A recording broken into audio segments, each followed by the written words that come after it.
the deep Miami bonds powering Mario Cristobal's quest for a national title. Everybody's trying to get a piece of Mario Cristobal these days, but not Matt Britton. He knows his old friend is busy trying to win a national title at Miami, and I don't want to bother him. So he waits until Cristobal wants a piece of him. The last time this happened was late December, a few days after Miami beat Texas A&M in the first round of the college football playoff. It was late in Miami. Most people in the program had gone home. Cristobal was on the turf practice field. He decided to FaceTime Britton. "We told each other we loved each other, and we're brothers," Britton said. When the call ended, Cristobal returned to trying to win this season's national championship, knowing, as he always does, that he can always go back to Britton, to Carlos Huerta, to Christopher Columbus High School, and to 1987, when the world was theirs for the taking and all they wanted was to take it together. Football takes a piece of everybody who plays it, but only a few get injured like this. September 1989. California at number 2 Miami. Hurricanes linebacker Matt Britton was running after a quarterback when his knee exploded. Huerta, speaking the language of the 80s, calls it a Joe Theismann-type injury, just grotesque.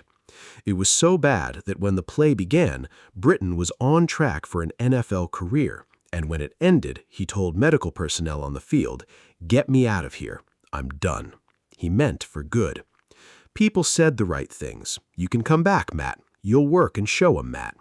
At first, he did not believe them. Then he started rehabbing, and, well, he still did not believe them. "The only reason I came back," he says now, "was to hang with my 2 boys. His boys were Huerta, a kicker, Columbus High class of 1987, and Cristobal, an offensive lineman, Columbus High class of 1988. They weren't just teammates, they were forged together. Cristobal was not just his roommate. Their relationship, Britton says, is almost closer than blood. All 5 Miami national champions had at least one starter from Columbus High. This year's Miami would make 6. Defensive back Bryce Fitzgerald started 4 of the last 5 games and shares the team interceptions lead with 4. But in a twist, the best Columbus alum on the field will be the opposing quarterback, Indiana Heisman Trophy winner Fernando Mendoza, graduated from Columbus. His dad, Fernando Sr., played at Columbus with Cristobal, Britton, and Huerta. Cristobal and his high school buddies have the kind of bond that is hard to forge later in life, when people have kids, spouses, jobs. It came from their high school coach, Dennis Lavelle, and their college coach, Jimmy Johnson, but mostly from the all-consuming intensity of the whole experience. It was uncontaminated by perspective. "I have worked super hard in my life, but I can't say I ever worked harder," Huerta says. "In between, there are moments when you are desperate, you are vulnerable, and the laughter is uncontrollable at times. You're exhausted." Britton says, "Our high school and our high school coach, that's the realest thing I'll ever know. When his knee exploded, his high school career was over, and his NFL career was over. But what he still had, he would never really have again. He wanted to keep it going as long as he could. Britton returned to the field somehow and made tackles, but I was on one leg. I used to destroy people. This was frustrating. It was also worth it. We were so tight, me and the boys," Britton said. "I was like, give it a shot." Everybody's trying to get a piece of Mario Cristobal these days, but Britton and Huerta saw the pieces before they were fully assembled. So much goes into running a college football program. You have to make people feel the way you want them to feel. Cristobal could make anybody laugh, regardless of their background. You must believe in yourself. He doesn't roll with much, Huerta says. He is going to do it the way he feels is the right way. He's got high conviction. You have to get people to believe in you. I've been in real estate for a long time, Huerta says. He's an unbelievable salesman. I don't know if he realizes that's what it is. It's just natural. They're witty, they know what to say at the right time. He's a closer. I don't think he took courses in it. He's just a closer. You have to be a CEO and know when to delegate, but you also have to love the game so much that you want to understand every crevice of it.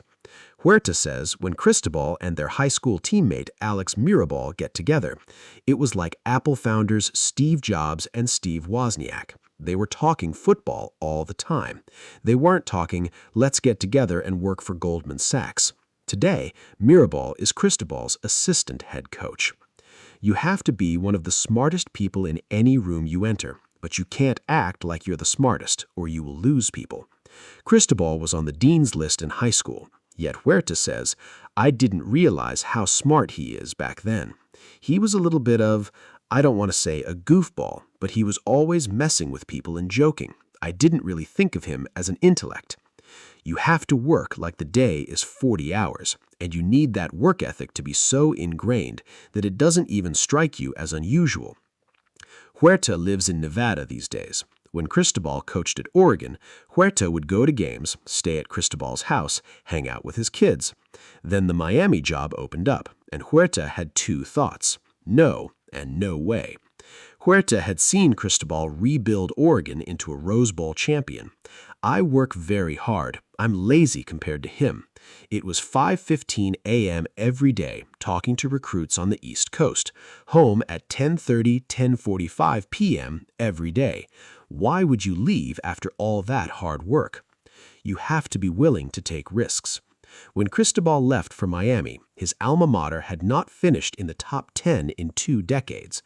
Huerta says, I'm like, why would you go to Miami? That place is dysfunctional at this point. Cristobal loved the place, sure, and he believed in it, but he went back in part because his mother, Clara, was sick, and he wanted to be near her.